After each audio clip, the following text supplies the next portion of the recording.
Get ready to pay up. For the first time since the pandemic, the government will begin collecting student loans from those who've defaulted. Going into default refers to those students who haven't made their loans or paid their loans in 9 months. How many students are we talking about here in the US? Over 5 million, according to the Education Department. It's part of the White House's efforts to shut down Biden-era programs to forgive student loans. Let's take a closer look at the story. We're joined now by Duriya Dhinojwala. She has many years of experience in creditors' rights and bankruptcy litigation. Duriya, thanks for your time here. Now, the Trump administration has said if students refuse to pay, they will seize their wages, pensions, or tax deductions and use those payments towards the unpaid loans. How practical is this, taking wages out of a person's paycheck and then using that to pay off those debts owed to the government?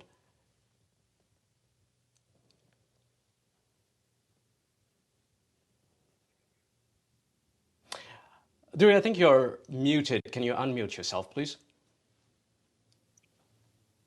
Good morning to your US viewers and good evening to the viewers in India. I think this is a huge problem because federal student aid is usually taken by people who are in the low income or the middle class Americans in the United States. It's a very easily available loan from the government, where 100% of people who apply actually receive it.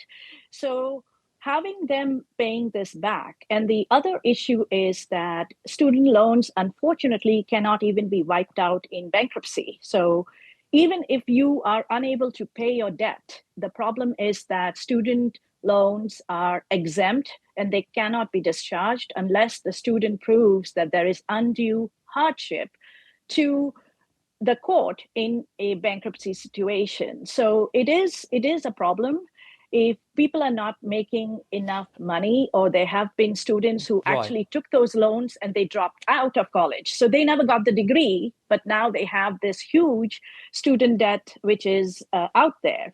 So technically, sure, and they may also be yes, working in yes, potentially these small jobs, Duriya, and the government saying that they could potentially approach these employers, is what I understand, and get a part of that correct. paycheck to pay these debts. How is that going to work, really?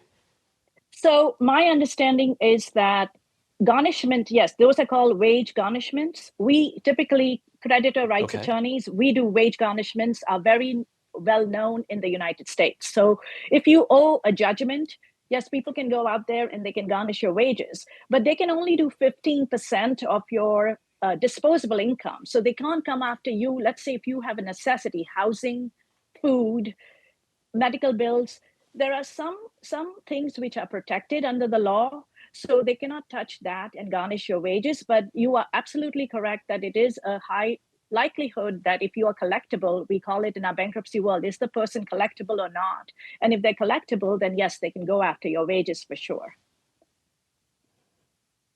Thanks very much indeed. That's all the time we have for with you here, Duriya. Thanks for joining us on Washington Watch.